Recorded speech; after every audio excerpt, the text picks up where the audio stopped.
Hey, it's me, Vicky Marie, and good morning, good afternoon, or good evening, depending on where you are in this crazy world we're living in. So, gosh, I've got this sort of euphoric feeling, which it's not appropriate really, because Abby Williams and Libby German, these are these two girls up in the top right hand corner. The girls that were savagely murdered in Delphi in Indiana in America. And for those of you who haven't been following the case, Richard Allen, let's see if I've got a photo of him, maybe not, hopefully not. No, I will put a photo up. Let's have a look at this picture actually. So, this is the man, at the time of it happening, this is what Richard Allen looked like. And this is that chilling picture of him somewhere, I'm not sure exactly where he is. This is his wife. And in the background, there is the mugshot of the person who killed Libby and Abby German. And it was him. It was him. He's just been found guilty of slitting their throats. And he's received 130 years in jail. I mean, what a sentence. You know, America does know how to do sentencing, doesn't it? You know, you never get that in the UK, do you? I mean, if you look, you can get a whole life tariff, but that's really unusual. You know, in the UK, I don't know about other countries, but in the UK, life definitely does not mean life, does it? You know, they usually have a minimum sentence, and it could be anything from sort of 10 years to 30 years or whatever. You never get a sentence like this man's received, and deserves every bit of it, doesn't he, in my opinion. There are still people who think that maybe he's innocent, but to me, these are the two girls that were innocent. I really don't understand all this defense of Richard Allen. Having said that, I just want to say, I know some people still think that. Everyone's entitled to their view. But on this channel, I will not have anything said about the family. You know, there were some ridiculous rumours and conspiracy theories going on around members of their own family. I won't have that. So if you mention anything like that, that will be deleted. But, you know, you're entitled to your view if you're still deluded enough to think that Richard Allen did not kill these girls, then, well, you know, I can't stop the way you're thinking. But I think part of the reason for these conspiracy theories was the gag order. And although the gag order that the Judge Gull gave out, so nobody could talk about this case. It was necessary because there were so many things swirling around it. But I think that played into the defence's hand and not into the prosecution's hand, if you like. So the police were gagged, the family were gagged, and they played by the rules, which were not to talk about the case, which led people to think they were hiding something. Whereas the defense, Richard Allen's defense lawyers, just honestly, the things they did were horrible. They even went as far as releasing the photos of the girls deceased at the crime scene photos. So they went to any lengths they could, dirty lengths, to get this man off, but he still didn't get off because he's guilty. And the only people who saw all the evidence were the jury. And the people, well, not even just people in the courtroom, the judge and the jury, because the people that were in the courtroom didn't get to see all of it. But the family did. Unfortunately, the family had to see those crime photos, etc. Anyway, it's very distressing for them. That's people that were in that court know exactly what the evidence is against Richard Allen. And I think now that the gag order is lifted, there's going to be lots more things come out. I'm 100% certain of that. So already now the police can talk. Oh, they're talking. And I watched what we're going to watch today, which is the press conference that the police gave, and some of the girls' family spoke. We're going to see an interview with the woman really who's responsible for Richard Allen getting caught. We're going to see an interview with her, because if she wouldn't have just noticed something there in the evidence, maybe he'd still be walking around free now. So we're going to look at what she's got to say. And I just thought it was just so emotional. It's so emotional to see how relieved they are that they can finally speak. So all this time, everybody's been talking about them and putting them down and this, that, and the other, and they've not been able to say anything because they've been abiding by the rules that the judge laid down, that there was a gag order and nobody could speak about it. And believe it or not, that was because she wanted him to get a fair trial, because she didn't want any problem with this trial, any problem with the verdict. She didn't want the defence then coming back and saying, oh, well, you know, the police said this or someone said that. So she put the gag order on so that for Richard Allen, really, and also so that any conviction that would happen, possibly, would be a safe conviction. Anyway, so that's what we're going to watch. And I wanted to, God, I've been sort of, it seems like it's all news at the moment. There's so many things I've had to put back again. The live that I want to do about the British cases that we need to catch up on. I'm going to do that later on today. I'll probably do quite a few videos today. We'll see how my voice goes. And last night I was sort of thinking of doing this video, but after, because then there was the Christmas markets terrorist attack. And then I thought, oh, I just can't, you know, I need to sleep. So I needed to sleep. I needed to have some breakfast. And now, so that I can, because I like to give things, especially things as serious as this, you know, full attention. I don't want to do these videos when I'm tired or whatever and not do them justice. So that's what we're going to be looking at, the press conference in this video. In future videos about Delphi, I will be looking at the victim impact statements. So nothing was recorded. The judge did not allow even the victim impact statements or the sentencing, etc. It wasn't allowed to be televised. But we have the victim impact statements, and I'm going to put them together and release them. But again, I want to do them justice. I mean, it's not the actual people speaking. I'll be reading them out, but I want to read them out properly with the gravity and the pathos that they deserve. Okay, so let's have a look. Who's here? Sorry, I was a little bit late. I had to just put my lipstick on, literally. Hi, David. Hi, Kelly. Hi, KW. Yeah, I don't think it was his house, Kelly, that photo. Let's have another look at it. I'm not sure if that was in his local bar. I think it was in a bar. But no, this was the drawing of the suspects, which people said didn't look like him. But personally, I think it did. Let's have a look at the actual drawing a bit closer up. Let's see, I've got it somewhere, I'm sure. Oh, I can't find it. Let me just find it.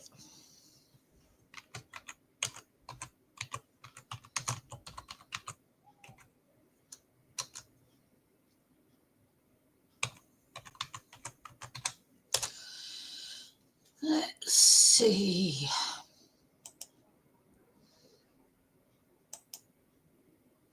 Yeah, now there were 2 sketches that were made, and this was a bone of contention because people said they didn't look like him. But personally, I think they do both look like him, even though both the sketches are different. And I'm gonna show you why I think that.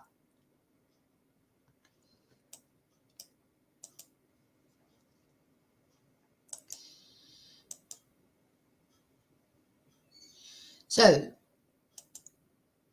oh, this one, people say, no, these sketches are nothing alike, and in a way, and they're not, because you've got facial hair on this one, and you haven't got facial hair on this one.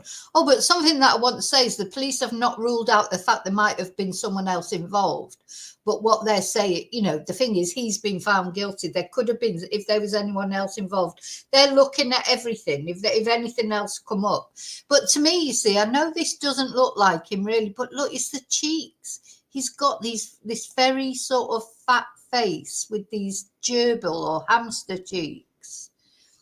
To me, that looks like him, but bear in mind that the witnesses, see, look how wide his cheeks are. And on this, look, and on that one, you can see, to me, they're both him.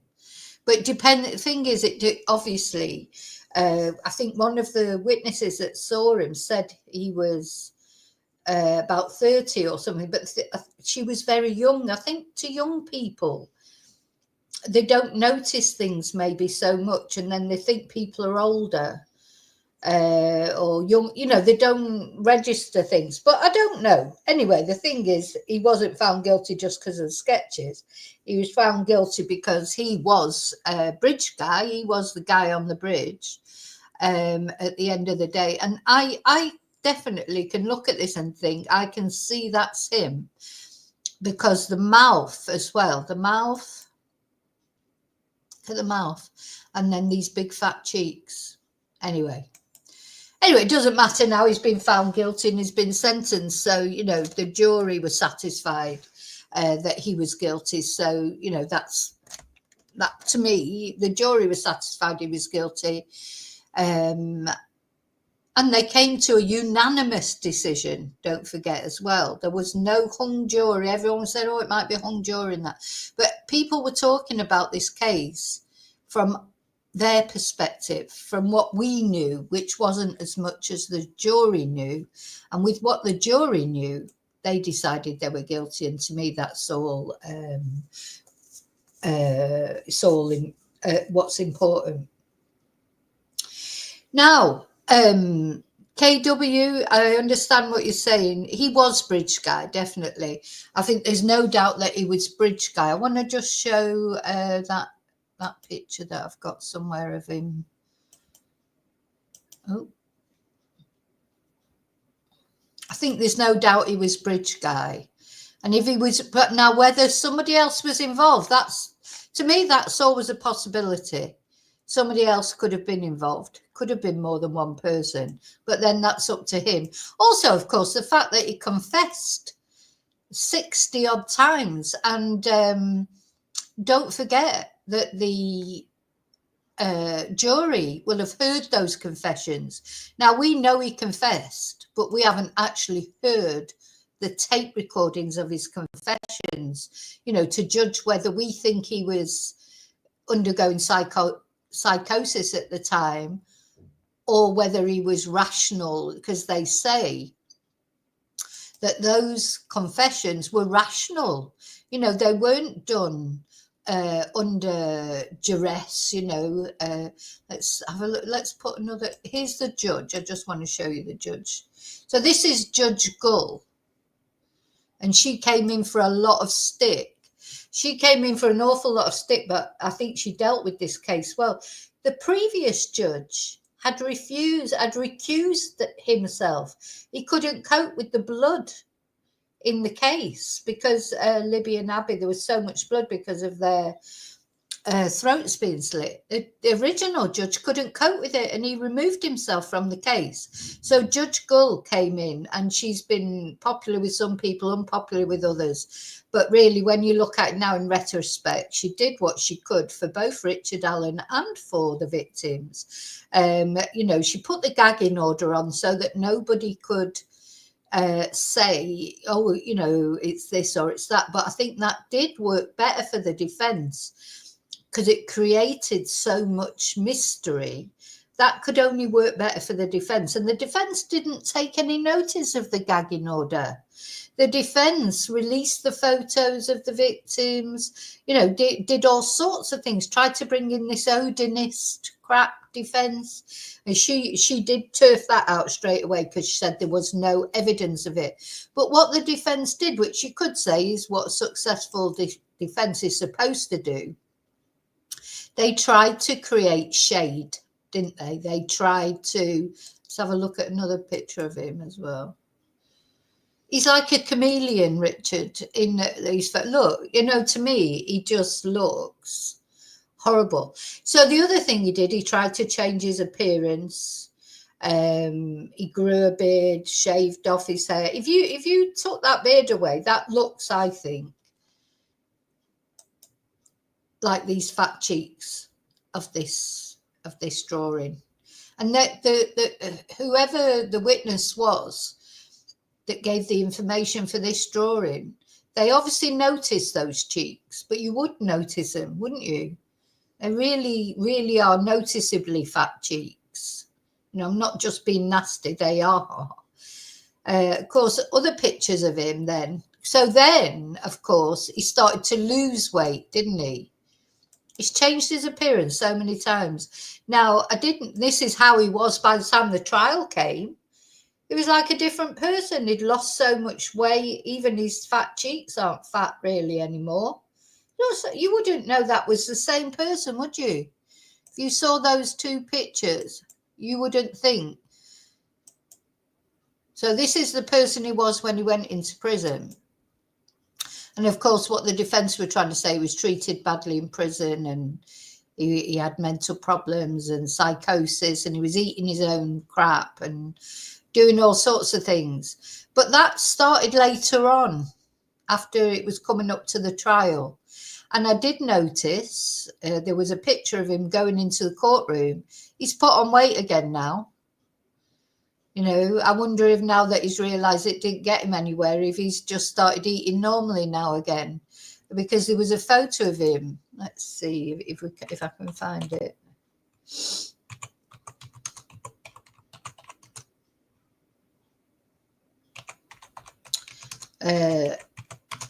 I thought, God, he's changed again. He's gone back more to sort of how he was. Let's see if I can find it. No. There was I think that's it. Yeah. Now, look at this now.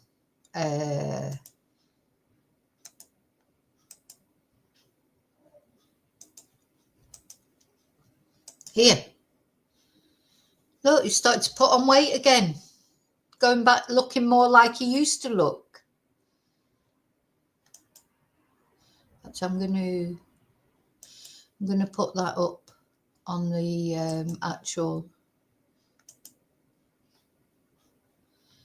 This man's a chameleon. You know, he's clever. He's like, well, if he's not that clever, but he's manipulating his appearance.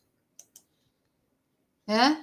He's getting back to how he was now. He's put on a bit of weight. His cheeks are coming back a little bit. He doesn't look like this anymore, does he? Yeah, he's put on a bit of weight. He went from that little frail thing. I think he's a manipulator. I mean, he's still not as big as he was when he was arrested. This is when he was arrested. Then he went to this by the time his trial. I think he did that deliberately to try and look as if, oh, it can't possibly be me. I'm this little scrawny, frail old man. You know, he's only in his 50s. And now he's back to this again. So he's changed his appearance so many times, hasn't he? I think, and I don't think there's anything, I think that's a deliberate thing that he's done. But anyway, it didn't work. He got found guilty. He's been sentenced to 130 years in prison. So, there you go. I mean, he'll be 180 when he comes out. So I've got this sort of sense of euphoria about that, because you do really feel like justice has been served. And then, of course, now the gagging order has come off and the police can talk, and that's what we're going to look at now. I hope that people that were going along with all this conspiracy theory, because the police, do you imagine being accused of doing this, that and the other, and you can't even say anything? The police were accused of incompetency, of cover-ups, of this, that and the other. And they can't even say anything. Imagine that. You can't even defend yourself. Well, now they can. And they've come out. And do you know what?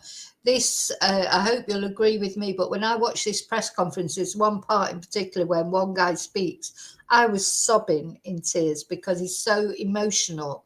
Anyone who thinks that the police don't care, of course they care. Most police, law enforcement, they've got children of their own, and these policemen, they live in that community.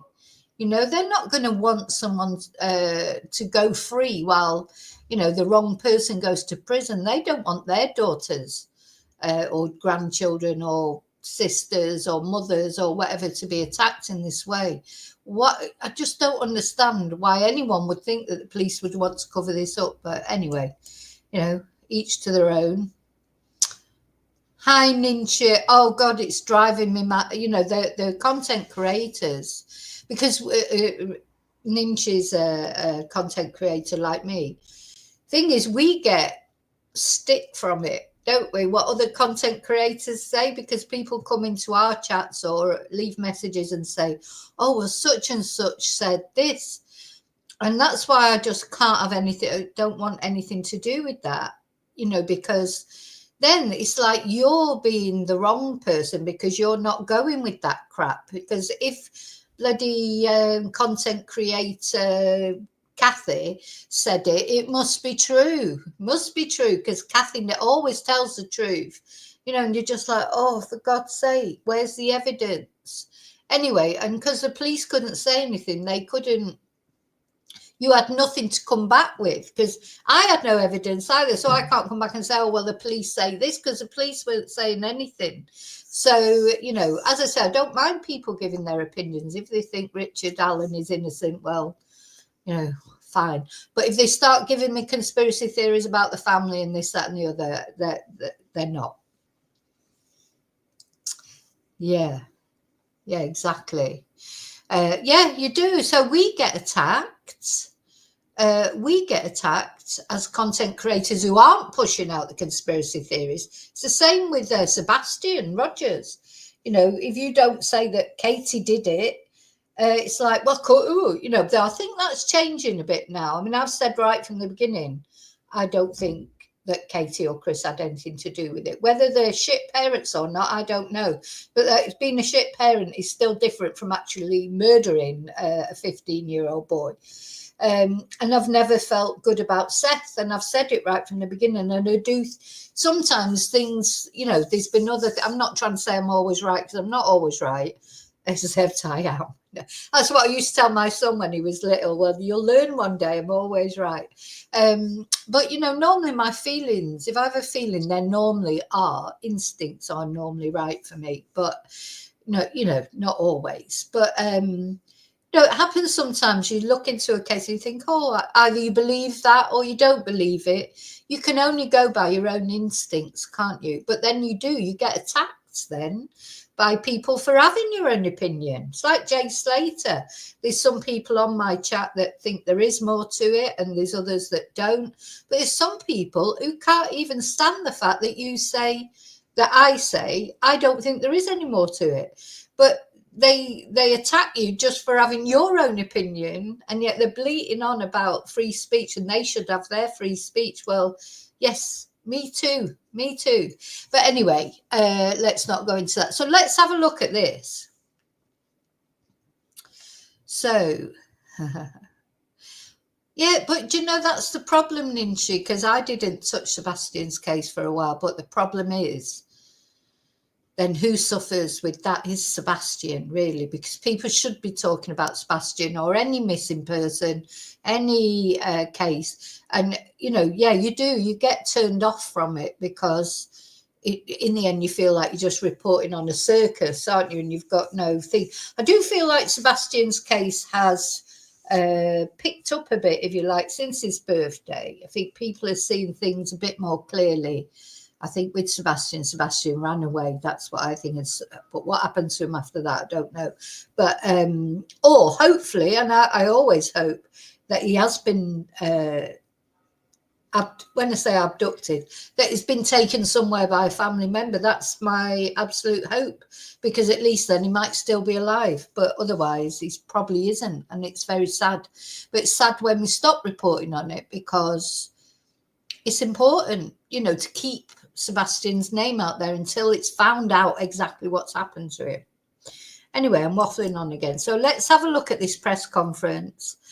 And I have to say, I just found the whole thing, but when this guy speaks, he doesn't speak immediately. We'll listen to somebody else first, but I found his statement, so I was crying all the way through it. And this is like me on photos.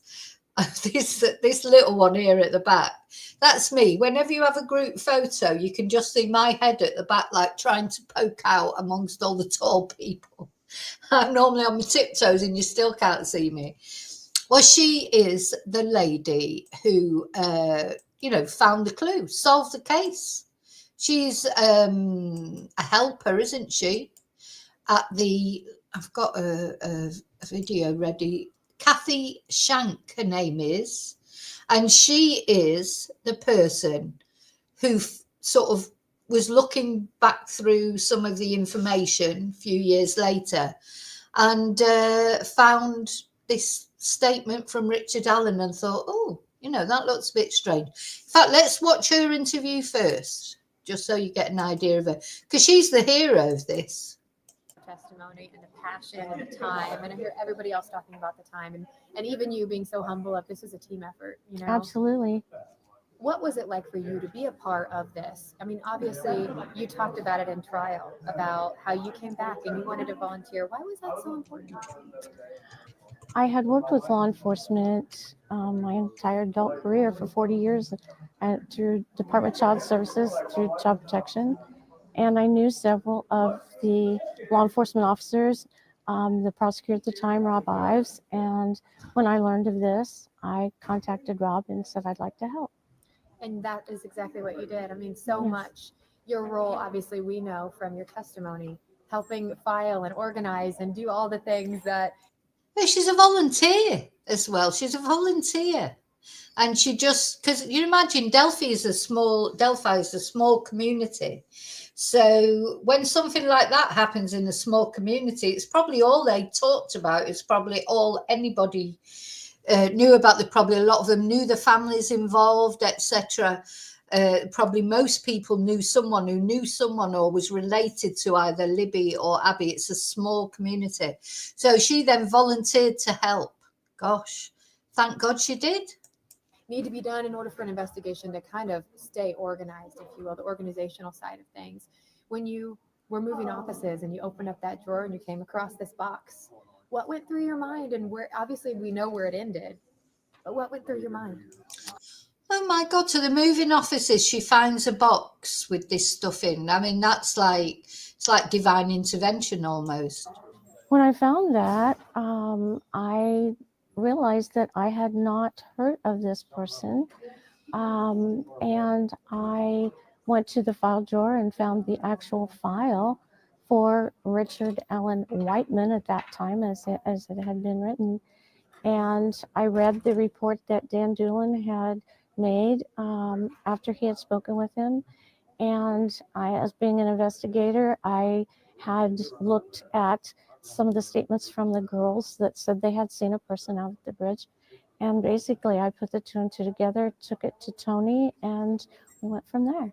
Outside of this, you're a member of this community for so long. Absolutely, my entire life, yes. What does it mean to you to be able to see all of this come to where we are today? One, misfiled report, if you will, leads to all these years of work being able to pile together. We talk a lot about all the evidence just was able to stack up. And then the final pieces of this is the guy. What is it like for you to see not only the guilty verdict on that day last month, but today to hear the sentence of 130 years? The justice has been served. I mean, there was an amazing team that worked on this. I mean, Jerry and all of the state police. Oh, she's a little midget, isn't she? She is. Look how tall he is next to her. This just reminds me of me. That'd be me, and that's my son next to her. Like, Some of the other agencies, and I have such high regard. And I guess what I can best say is, I got back a lot more than I ever gave. Obviously, you hear all these people talking about you. Every person calling you out, thanking you. It's very humbling, very humbling. I did it because I like to serve. I like to help people, and that's what I did. And right place, right time, right? I guess I basically call it divine intervention. Oh, Yeah, there you were go. just there, That's open what I that drawer. You just just so said. happened to be the person. Finally, last thing. Obviously, it went so long. So many people. So let's just establish. So this report of Richard Allen had been filed away in the wrong box. It'd been filed under Richard Allen. I think it was Whiteman, because Whiteman was his address. So it was an error. It was a human error. It'd been put away, and she only found it because they were moving office, and then she's had the foresight to go through the papers, and she's noticed that she doesn't remember this name being up there. Now, don't forget, Richard Allen, he might have 130 years now in prison, but he's lived his life for quite a few years as well, because this happened a long time ago, didn't it? So, he's lucky that he should have been caught right at the time.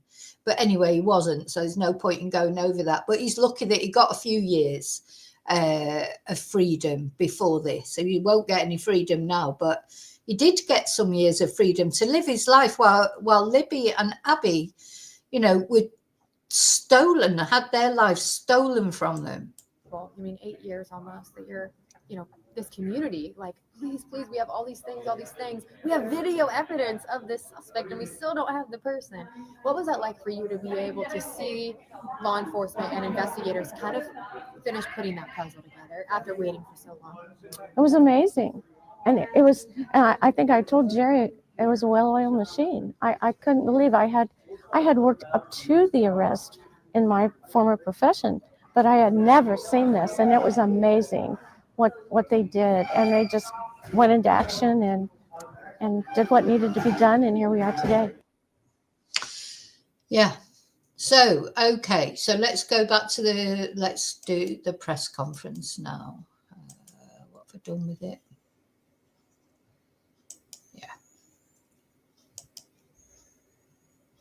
We'll go right to the beginning of the press conference. Oh, God, this must have felt good for the police. All these, it is a couple of years they've not been able to talk about this. And now they've got a chance to talk about it, and they're very humble, and anyway, I'll let you listen.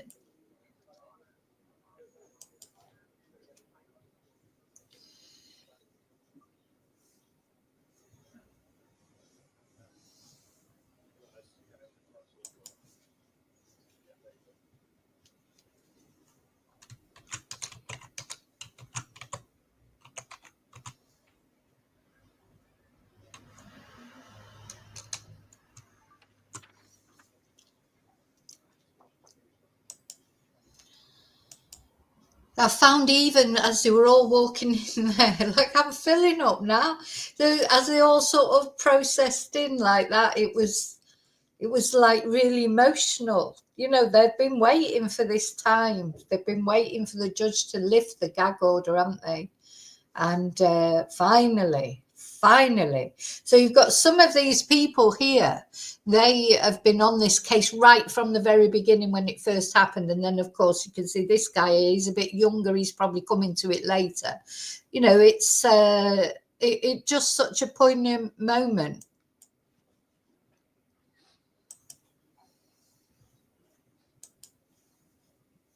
Good morning. My name is Jeremy Piers with Indiana State Police. I'd like to thank you all for being here today and for your continued cooperation throughout the course of this trial.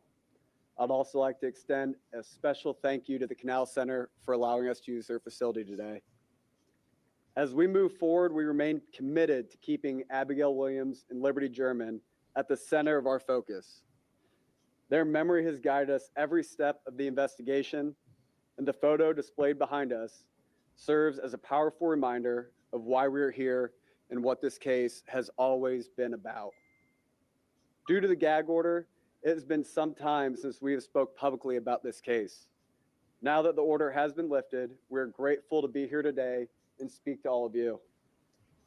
Before we get started, I'd like to introduce to you the speakers: Mike Patty from the families, Carroll County Sheriff Tony Liggett, Indiana State Police Superintendent Doug Carter, and Carroll County Prosecutor Nick McClelland.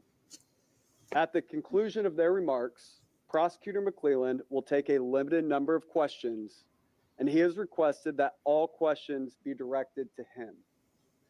On behalf of those standing behind me here today, and all those who have dedicated countless hours into this investigation, we thank you all for your continued support. I'd like to introduce to you our first speaker, Mike Patty. Thank you, Jeremy. I don't have a nice speech all prepared. It was kind of a last minute thing here, but I really wanted to take the time to send out my appreciation that justice has been served for the girls. I want to thank the jurors. I hope they get a chance to see this, that they took time out of their lives and remained open-minded and objective and was able to look at the information and deliver a verdict. For that, I will always be grateful. Now, this is one of the girls' granddads, isn't it? I think it's Libby's. Just let me check. Let's see. Yeah, Libby's granddad. This is Mike Patty. The community. This community has embraced our families from day one and continues to lift us up and support us. And again, for that, I'll always be grateful. I want to thank them. The investigative team and the prosecution, thank you for staying steadfast and continuing to work towards this. It's been almost 8 years coming. If I live to make it 80, it'll almost be 10% of my life. It's been spent working on this. 8 years. So just imagine 8 years, 8 Christmases, 8 birthdays coming round without knowing, or you know, they have known for the last couple of years, or at least have known that there was a suspect. But for maybe 6 of those years, there wasn't even a suspect. Or no, you know, they knew that the person who'd done this to Libby and Abby was still walking around their community, and this is a small, you know, they think safe community, and yeah, just, you know, not knowing who's done what they've done to their family, those 2 girls from their family, all that. I can't even imagine how that must feel. You know, for all of them, the relief, and it's like you know, I'm thinking about how euphoric I felt, and I'm not anything to do with it, only through following the case. So how these people feel, I have no idea. My heart just goes out to them, because ultimately they've still lost Libby and Abby. But the I don't know, there must be a sense of relief at least. And to the judge, I want to thank her as well for her steadfast, staying on course, staying on track, and helping us get through this. Thank you very much. Tony?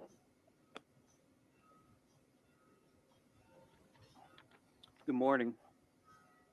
The end of 2016 and the beginning of 2017 completely changed the fabric of Carroll County. We lost 6 beautiful young girls, and all of that happened within a 6-month time span. My office is not a part of the investigation into the Flora fires that's being headed up by the state police. We would do anything that they would ask for us to do, and I know they're working extremely hard on that case as well. Carroll County is a tight-knit community, about 20,000 people. It used to be a place where people didn't lock their doors. I believe that the verdict and the sentencing will... Only 20,000 people. Yeah, it used to be a place where people didn't lock their doors. You know, people think bad things can't happen in places like that, but unfortunately, thanks to people like Richard Allen, they do. Help ease some of that sense of security for the people of Carroll County. The people who live here are very resilient.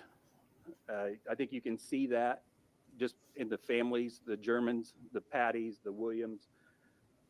Carroll County is an amazing place to live, to work, to raise your family. I want to thank all of the people of Carroll County and the families for their patience during this investigation. I keep hearing the word closure. People are coming up to me saying, I bet that you're glad that there's finally closure. There will never be any closure in this case. The Germans and the Williams family lost their daughters, their granddaughters, their siblings. Justice, a form of justice was served, but it does not bring Abby or Libby back. These families will live every day without 2 of the most important people in their lives. They're missing milestones because of a low-life coward decided to take their innocent lives. They did not deserve this. Today is not closure. It is just turning the page and starting a new chapter. My heart is and always has been broken for these families. I want them to know that we stand with them, and I want to apologize to them that it took 8 years for us to get to this point. This case was quite the undertaking for the Carroll County Sheriff's Office. There are so many people that put a lot of time in assisting us with bringing it to a conclusion. You see a lot of them right here, and there are many that aren't standing up here. There are so many agencies to thank for standing by our side. Just to give you an idea of the support that we had just for the trial, we had 36 outside agencies help us for just the security during the trial. On the afternoon of February 14th, at least that many came to help us investigate this case. Everyone from detectives down to dispatchers to help investigate or just to answer phones. I remember a conversation after we found the girls with Jerry Holman about whether or not we were going to take the case or Indiana State Police were going to take the case. Well, it was not my decision. It was not my decision, but I knew we didn't have the resources needed to do this on our own.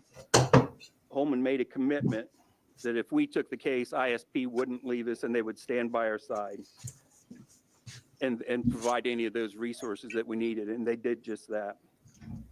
Tobe Lesenby was the sheriff at the time, and he asked ISP to stand with us. I want to thank Doug Carter and the rest of the Indiana State.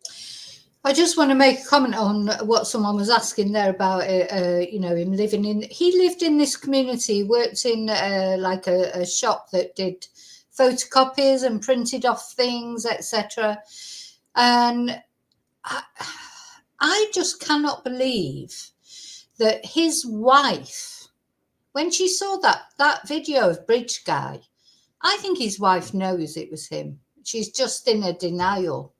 And he even confessed to her it was him on many occasions. And she refused to accept it. But I think anyway, so he worked in this shop, and one day the families went in there and asked for to get flyers printed out, and he did it. and he said, oh, no charge. Big man, eh? Big man. No charge. I'm the one that murdered your children. But, you know, I won't charge you for the posters. That'll make it all right, won't it? What a horrible man. Police for being with us during this time. The reason justice was served today was due to one person, a person that only knows how to give. She has given herself literally for free to this investigation in different ways since about March of 2017. Kathy Shank, while filing, scanning, organizing, found a tip that led us to be here today. Oh my God, she deserves a medal. There she is, the little one again back at the back there. This great big guy stood in front of her practically. But yeah, so they're thanking her because, do you know what? They you know, and they admit it. There were mistakes made in the beginning of this inquiry, overlooking Richard Allen, and it's what I always say. The same. Look at the Yorkshire Ripper. It was exactly the same. They overlook people. Probably they just didn't really think in a million years it could be him. Now, if he would have been an immigrant, or you know, some sort of a homeless person. You know, but he wasn't. He was a married man with children, and he had a respectable job, and you know, he's like Mr. Middle Class America. You know, working class America, probably more than middle class. But you know, he's Mr. Average American, leading an American life, like you know. No, that's why they didn't suspect him. But you know, monsters do not look like monsters. You know, everyone. In fact. You know, you look at a lot of cases and the monsters, the real monsters, they're the most normal looking ones, like Dennis Rader or Ted Bundy, etc. That's how they manage to do what they do, because they look normal, whatever normal is. And I think that's why he was overlooked. He could, because really, you can see these police and everything, they all look a little bit like him. They all, you know, it's that sort of look. He was one of them, wasn't he? He was one of the guys. So they wouldn't have suspected him. But if he would have been an immigrant from El Salvador or whatever, they probably would have suspected him more. So, yeah, thank goodness for Kathy. Gosh, I think she's going to end up with a medal or something. Throughout this investigation, especially when things happened during the month, for things that happened during the month of 2017, that was a time when Kathy was not helping us. When she would come across something that she didn't know, she would always bring that to an investigator. And every time that she brought us something and said, "Did you know this?" We knew it, except for the tip that she brought us that got us here today. To borrow a term I believe was started by Becky Patty, a saying that meant enough to me that I had it on a sticker on my computer, in my car, and on my refrigerator at home. The goal was actually to be able to say the words, and they ring true. There is zero doubt that justice has been served, and today is the day. Thank you. Wow. You know, so, well, that's powerful, but wait till you hear this guy. I found this guy, what he had to say. This is what had me absolutely in tears. Because this, whatever you think of the police or how they handled it, the sincerity that's coming off them now, and now that they can talk, I think it's palpable. And anyone who can't feel that sincerity and still thinks it's some sort of cover-up or whatever, it's just ridiculous. Sorry, I can't see, you know, you haven't got any empathy if you can't feel what's coming off these police, the sincerity that's coming off. And the little titch in the back there, the woman that reminds me of me. So he was saying, Kathy would come to them with different things and say, "Have you seen this? Have you seen that?" And they say, "Oh yeah, we know about that," or "We know about that." And then finally she came with that one thing. Thank God she carried on coming to them, because, you know, she might have thought, "Oh God, you know, I'm telling them things they already know." But, you know, that's the whole thing with police work. So, you know, you can never assume that they know something or that something has been dealt with. That's why when cold cases get reviewed, quite often something fresh comes up because it's something that police officers, he's going to tell you in a minute, they're human beings. They're not robots. They're not perfect. They do miss things. It's human trial and error. And so they can miss things the first time round. And it can be because of confirmation bias, because they're thinking, oh, it can't be him because he seems too normal. Those things happen because policemen are, and women are, human beings with human failings. So her going to them again and again with different things and carrying on going is so good. And then finally, just that one day, she takes that thing to them and says, oh, I'm not sure about this. And they go, oh, no, we hadn't noticed that, or we didn't know about that. After all the time she'd gone to them and asked them about something, and they did know about it, she stayed with it. And they did, finally, that's what's led to this result.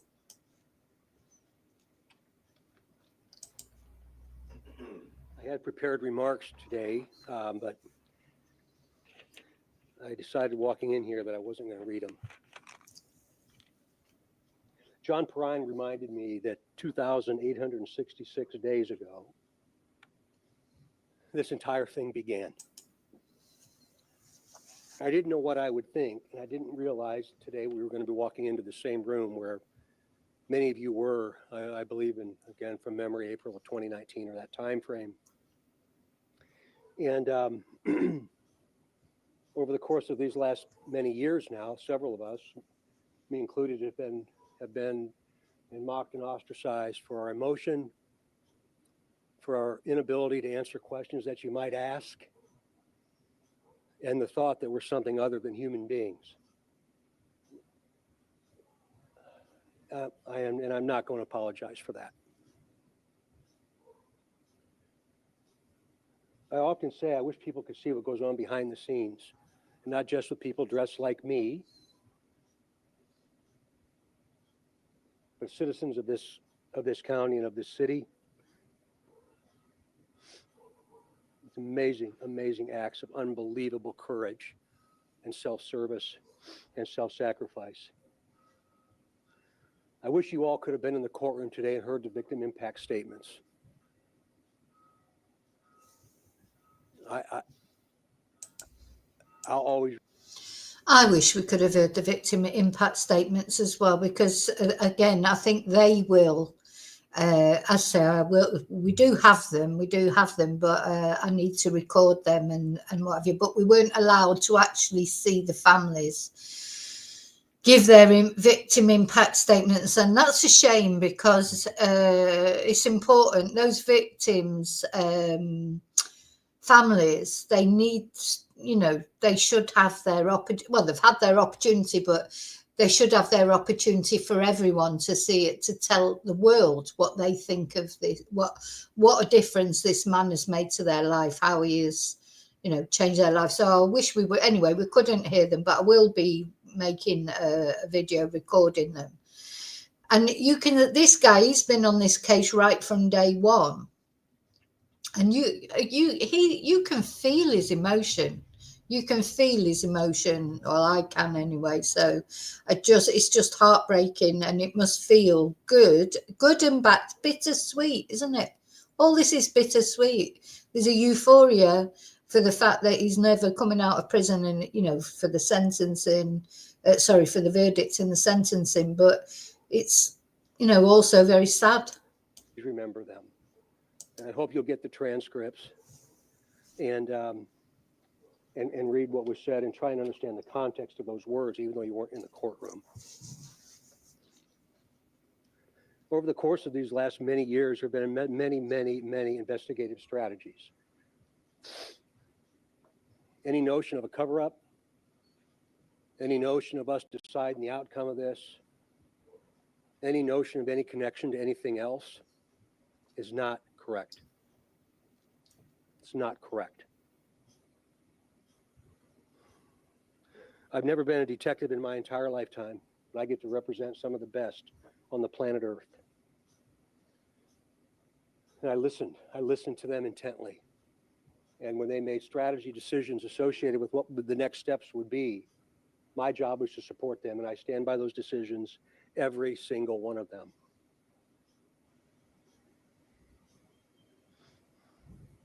The gag order. We lived by that. We lived by that gag order. The defense did not.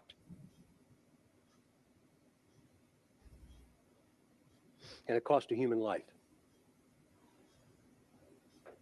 Anybody that shares those photographs of those two little girls should be held accountable, whether they're in the public sphere, whether they're emailed to you, whether you found them in a place you didn't want them to see.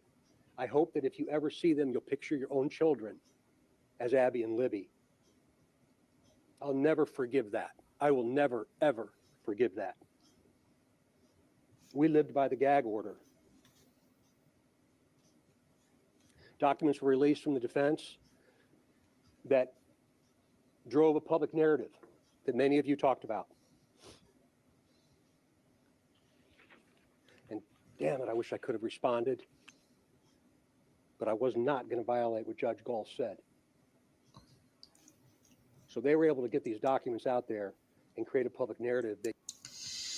Those defense lawyers for Richard Allen are absolute pieces of shit, aren't they? Because I know, your whole thing about being a defense lawyer is to win the case, but to do that at the cost of sharing photos of two dead girls, just disgusting. And I've said it before, and I'll say it many times, I'm sure. Defense lawyers are pieces of shit often, but these are worse than most. That you and many others, many of you and many others believed around the globe. Baldwin and Rossi are responsible for that, not this team.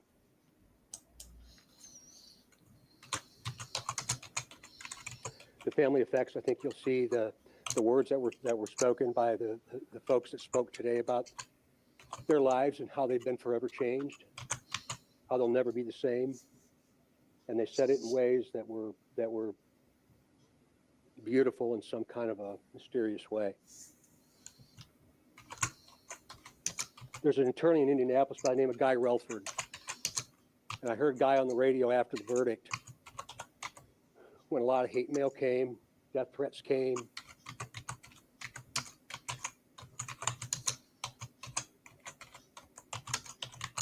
And I heard Guy Relford say that day on the radio, and I called him 15 minutes after he said it. And after 40 years in this business, I never thought about the jury's perspective. But he said the only people that mattered in that courtroom was the jury. And he went on to talk about, he's a very bright attorney. He went on to talk about what they can see that we can't, that you couldn't. They could see the defense. They could see the state. They could see the witnesses, feel the emotion, and they could see Richard Allen. I'd never thought about that perspective because we have a singular view most times. You, me, it's human nature. Judge Gall was the keeper of the peace in that courtroom, but the people that mattered were those 12 jurors. And we have a system of justice that allows them to decide the fate of a human being. That's what our founders had established. And that's what they did. I hope you all understand that what you say and how you report matters more than you can ever possibly comprehend. This is an opportunity for us to all learn about what social media is and isn't, what we should do and what we shouldn't, and understand that their words have consequences to other human beings. I appreciated Guy's perspective, and it changed my of the criminal proceeding. Oh, it's so good what he said there. He's like, your words do have consequences. And we're all guilty of it, saying things maybe on social media without thinking. I think sometimes that's it, what, people we call trolls do. Sometimes they're just sort of scrolling down. They don't think of it as real and they just leave a throwaway comment. But one thing I've learned from doing the videos, doing the YouTube, you don't know who's watching. The family members can be watching.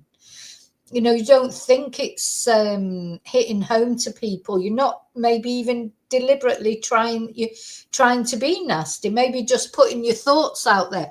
Because normally people are scrolling down social media and they see something and they think, and they just literally put a comment which is literally just their thought at the time.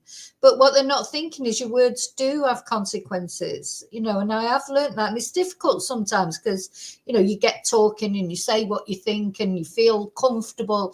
This is what I'm saying about people get comfortable in chat and they start relaxing with the other people that are in chat and maybe giving away too much about themselves. And that's why I try and stop people doing that, because you don't know who is watching ever or what consequences one throwaway comment you make on the internet. It doesn't have to be on YouTube, in your Facebook or whatever, you Twitter, whatever you do. You just don't realize who might be reading that and what consequences it can have for you know, different kinds of consequences. I thought his words were so powerful, and he carries on there. He's a good speaker. He's good. When he came in and he said he'd written a long speech, but he wasn't going to use it. And he's speaking off the cuff. Every now and again, he looks back at his notes. But he's talking spontaneously, and it comes over, I think, as being so sincere. And it's so true what he's saying. Richard Allen knew.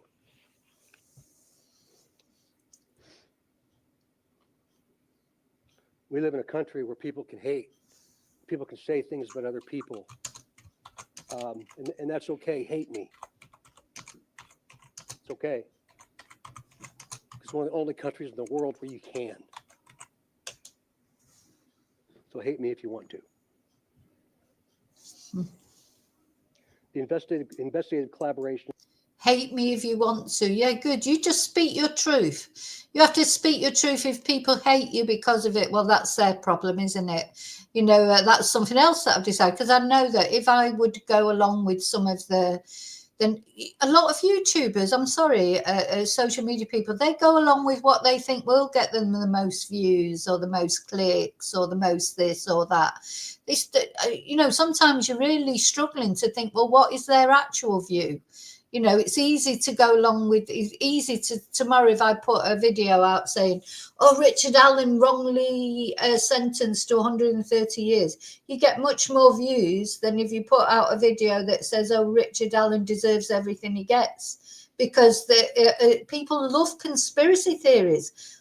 That's another thing I've noticed. You know, there are some people who literally, whatever the news is, whatever. I mean, not everything can be a conspiracy. Some things are, I'm sure, but not everything. You know, some people just love it, and they'll just, whatever news you're talking about, they'll say, oh, something odd there, something doesn't add up. You know, and sometimes things don't add up, but sometimes they do add up. Do you know what I mean? Like, you know, have a bit of, not, it can't be just, you know, it never adds up. It does sometimes. Not everything is a conspiracy. So, yeah, and you've always got to remember there are families included in these cases who can be watching and come. They're likely to be watching, even if they don't come into the chat or they don't. They're likely to be watching. I've had from Micah's case, Micah Francis, Micah Miller, her dad made a comment. I've had other videos that I've made and their family members have left a comment. You don't know who's in that chat. Sorry, not even if they're not in the chat, you don't know who's watching. They might not even be watching in that moment. They might be, you know, they're bound to. If you know, if you've got something going on with one of your family members, it's human nature, isn't it? If you even know anything about YouTube or anything like that, every now and again you're going to Google their name and see what comes up, see what people are saying. Of course you are. So, you know, you have to be mindful of that. You always have to be respectful, you know, except when someone's found guilty. No, you don't have to be respectful to Richard Allen now because he's been found guilty and he's been sentenced. That's different, but everybody is innocent as well till proven guilty. But it depends on the evidence that you have. You know, there are some cases we do, like David Knezevich, can't wait for his trial, Knobovich. You know, he was actually seen in Madrid buying the black spray paint He was actually, you know, he's saying he was never been to Madrid, and there's a photo of him in a hardware store in Madrid. But that is what you would call irrefutable evidence. You know, what I don't know how the defense are going to get over that. Why are they going to say he was there? But, you know, he's pled not guilty. So, yeah, sometimes it is obvious and other times it isn't. But you've always got, but as far as the families of the victims are concerned, you've always got to be respectful. It's something that I'll remember for the rest of my life. For the rest of my life. There's no way we could possibly chronicle it or articulate it or write about it or anything. There's no way we could ever do that. We are human beings, and there were mistakes made. But there was never a mistake made that we knew was wrong when we did it. I'll crawl across shards of hot glass for Jerry Holman. Jerry Holman is not a liar.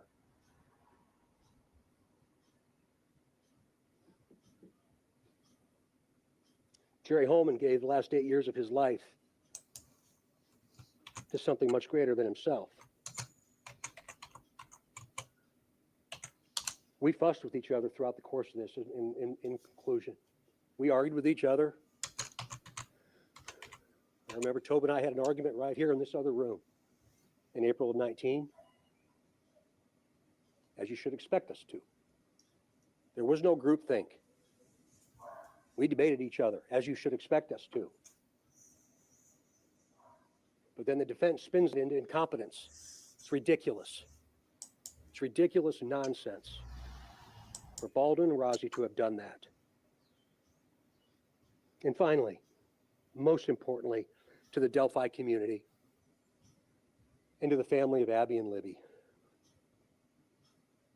Words cannot possibly explain what we all feel. But what Nick McClellan did and the rest of the team that was associated with this, every single time it was about something other than themselves. It was about this community and that family. And we owe them a debt of gratitude that can never possibly be repaid. How about we start to heal now? How about we hit that reset button and understand that justice in this country was served. And if you don't like justice in this country, go to another one. Let's heal. That's a good statement, isn't it? If you don't like justice in this country, go to another one. Now, that Jeffrey Holman that he's talking about, he was the lead investigator on this case. And from the way he was talking, I presume he's deceased. Is he? I don't know much about him. And he said he's not a liar. He was the lead investigator. And they must have been insinuating that he'd done something wrong. And now it sounds like he's not here to defend himself. Let me see if I can find anything about him.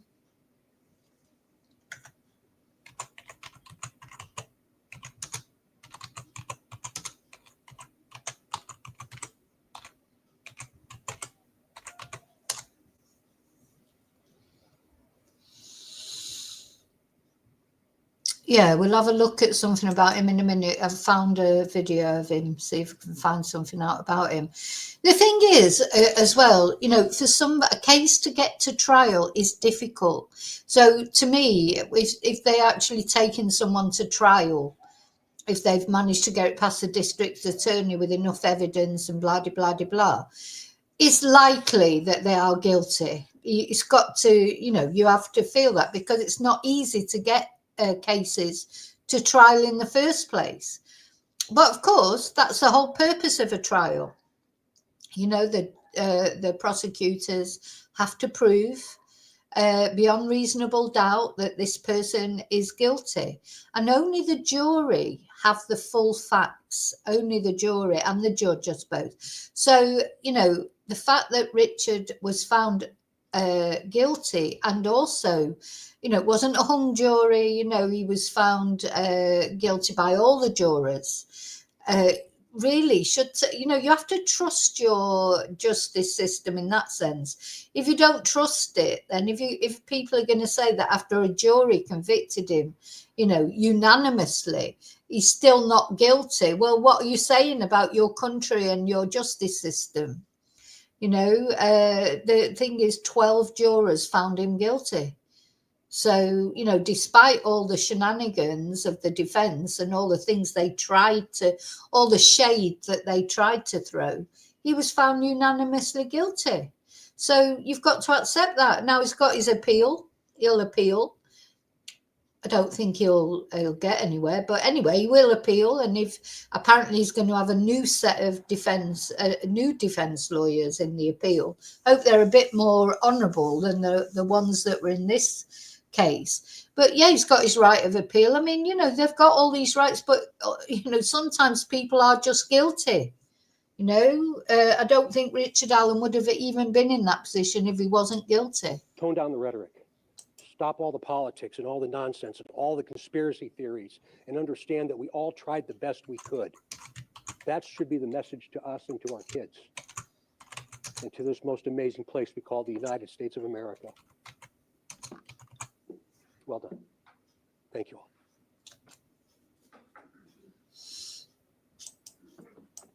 I think that was a very powerful speech by that guy. Very, very powerful. So we've got somebody else talking now. I'm not sure who this guy is. Morning. Can we all just have a little bit of a sigh of relief that this thing is over finally? The convictions come in. We've got the verdict. We got the sentence, 130 years in the Department of Corrections. And while I don't think ever this verdict or this conviction will ever bring peace to the family, I hope that they can take this sigh of relief with me to say that this part of the trial is over, that we got the conviction, that we got the sentence that brings justice for Abby and Libby. A few of the things I am going to say are going to echo what Sheriff Liggett said, what Superintendent Carter said, and what Mike Patty said. But I'd be remiss if I didn't thank some people along the way. Law enforcement, Carroll County Sheriff's Department, Indiana State Police, Department of Natural Resources, all the agencies that assisted in this investigation and the prosecution of the defendant, I want to thank. They were attacked by members on the internet for their integrity. They were called corrupt. They were called evil. And they were called liars. And they weathered that storm with professionalism and did what they could to be a shield for the families. Spent countless hours chasing down leaks of crime scene photos, countless hours attempting to scrub the internet of those crime scene photos, and countless hours trying to protect the family as best as they could. And so to them, ISP, Carroll County Sheriff's Department, DNR, the other agencies that assisted, thank you. We would not be here today if it were not for your efforts and your countless hours that you sacrificed away from your family and your friends to give us the evidence that we needed to get the conviction. This guy who spoke before so powerfully, he's holding back tears, isn't he? He's fighting back tears. He's so emotional, you know, because he was on it from the beginning. So that's 8 years now of living, breathing this case and taking all the flack that he's taken and what have you. You know, I wish people, you know, I'm not saying police are angels because they're not law enforcement. Sometimes they are twonks, of course they are. But that doesn't mean say all of them are. You know, you've got to take people as they come. I want to thank my team, Stacy Diener, James Luttrell. There is no way I could have tried this case without them. We spent countless hours working on this case, away from our families, away from our friends, and no one will understand the heart and the effort that they poured into this. So thank you. I want to thank Kathy Shank. She kept us well fed. She was the grandmother of our office, if you will.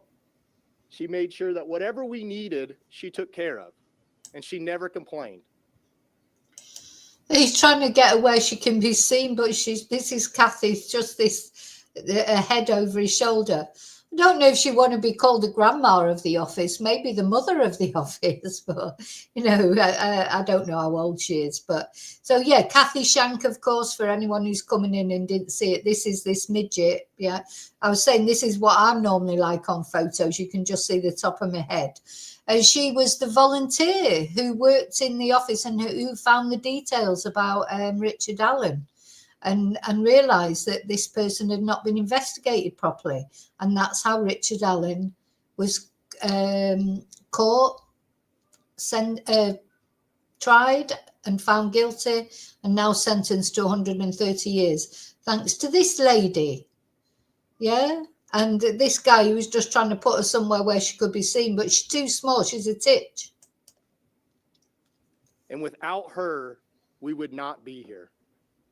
Without her countless hours of going over filings, of scanning in documents, of looking at reports, and having the wherewithal to bring this to the attention of Sheriff Leggett, to say, hey, I haven't seen this before. Has anybody followed up with this person?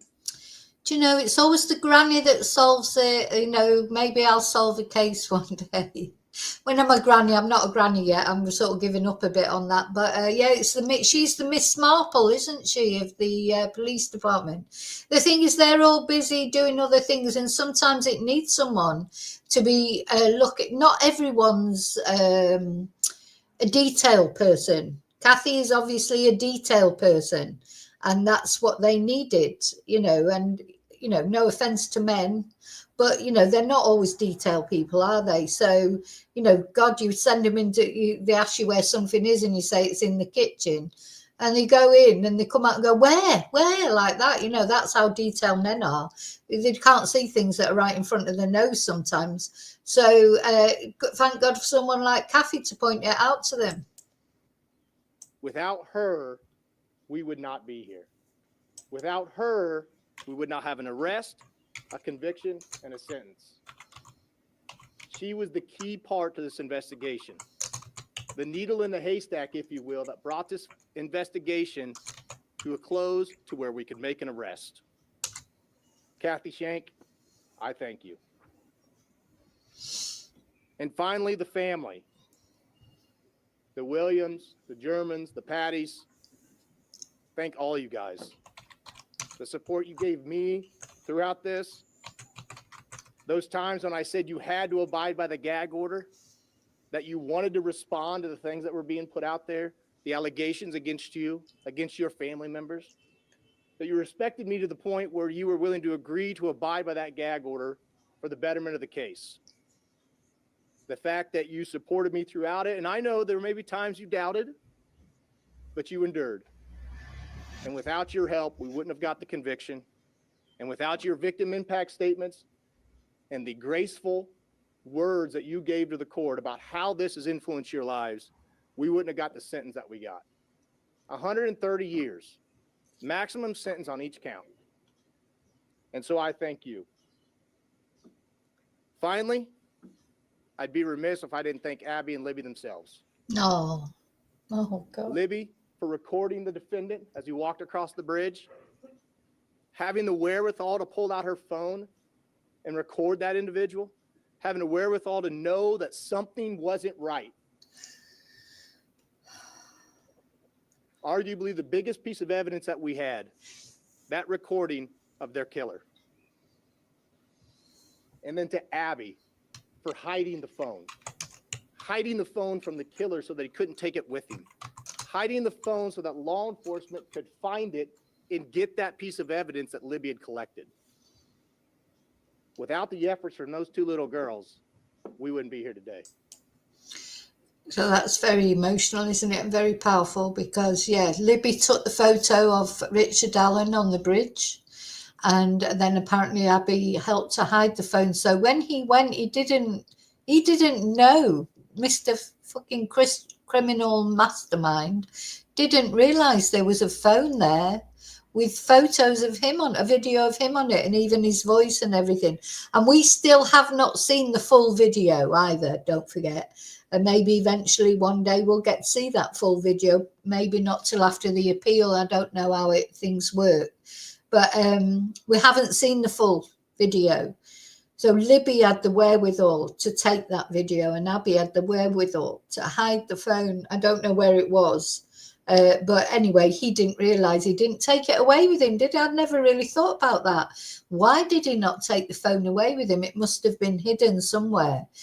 he couldn't even find his own stupid bullet that he dropped on the floor, could he? So he certainly couldn't find the phone. He was probably that sort of, he would, he don't mean to be graphic, but he was probably that excited about what he was doing, finally, getting to do it. Unless it's possible that he's done this before, but let's presume he hadn't. He's that excited that he was finally getting to do what he's done. He made a cock up of everything, didn't he? So, left his bullet there, thank God. Didn't realise there was a phone there. I mean, really, if you had any brains, you would know that teenage girls, they're going to have a phone, aren't they? Do you know, like what teenage girl wouldn't have an effing phone? So he didn't even realise that he had to find that phone and take it away. Idiot. But anyway, I'm glad he's an idiot. So Abby and Libby, thank you. I want to say we're very happy with the jury's verdict. We're elated with the judge's ruling, or not the judge's ruling, the judge's sentence. The sentence is appropriate. As Judge Gall stated in court, the aggravators outweighed the mitigators, and the heinous nature of this crime deserve a fully executed sentence. I'll end with this. I want to thank the media for keeping this case in the forefront, for keeping the tips coming in for us to investigate. But I will leave you this word of caution. Please, as Superintendent Carter said, the crime scene photos are still out there, and more may be out there in the future. Please, if you receive those, delete those. Don't forward those on. Don't re-victimize the family and the other family members. You can write whatever story you want and report however you want. You do not need those crime scene photos to do so. All it does is re-victimize the families and hurt the reputation of Abby and Libby. So please, if you get those, do not forward those on. If you get any other crime scene photos or autopsy photos or anything, don't forward those on. As Superintendent Carter said, imagine if they were your kids, your grandkids. You can write a story without having those pieces as part of the narrative. So please, do not forward those on.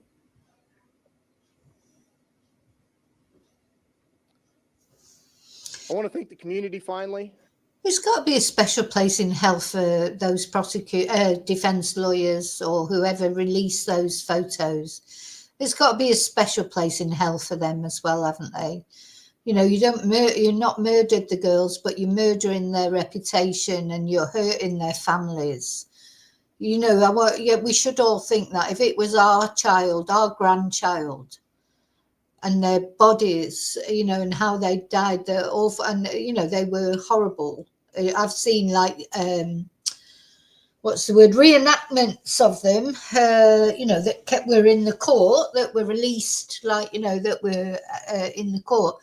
But I haven't seen the actual crime photos. I did see the crime scene photos of Dee Dee Blanchard, Gypsy Rose's mum.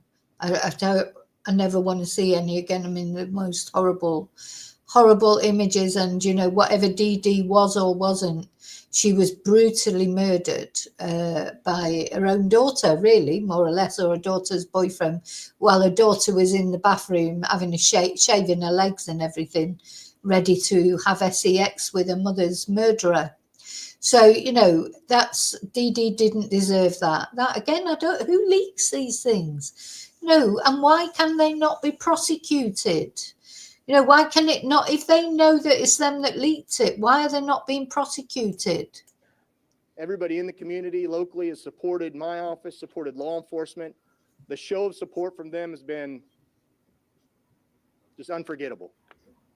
I appreciate everything everyone's done. I appreciate the prayers. I appreciate the handshakes, the support, everything that everybody's done throughout this course of the 8-year investigation. When this investigation started, I was actually a defense attorney. I ran for the prosecutor's office in January 1st of 2018, and I knew coming into that office that this case was one that I would have to investigate. And I made it one of my goals not only to investigate it, but to get an arrest, have the trial, and get a conviction. And all the support I had throughout that time, I appreciate it. And so as Trooper Pierce said, I'm going to answer a few questions. The gag order is lifted. You're more than welcome to talk to anybody up here individually afterwards if they want to talk to you.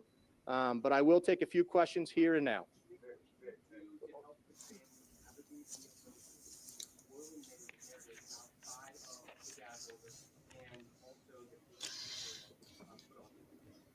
It's not easy. It's hard to put yourself in their shoes because I've never had a... As usual, you can't hear the questions. You think they'd have sorted this out by now in these police conferences. You know, need to hear the questions as well as the answers. child die. And so it was very difficult. It took a lot of phone calls, text messages, meetings. A lot of it was, hey, try not to read that stuff that you see on the internet, which is easier said than done. But a lot of it was just moral support and leaning on each other to say, we can't violate the gag order. Let's keep our eye on the ball. We need to get the trial and we want to try to get the conviction, and then we can talk. And so it was just a lot of words of encouragement between each other, moral support, text message, phone calls, those kind of things. Go ahead.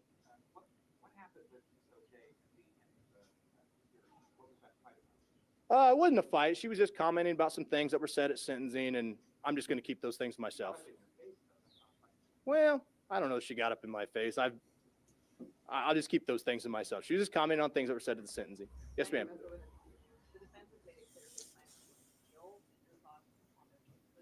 Well, it's not up to the defense. It's up to the defendant. I'm not going to repeat his name. He's the defendant at this point.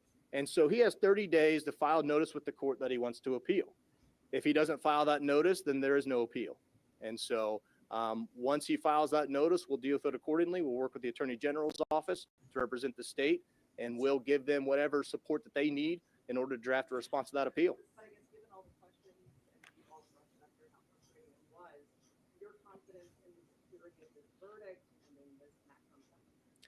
I feel confident in the verdict and the sentence. But again, I'm not on the Court of Appeals, so they'll have to make that decision if it comes to them.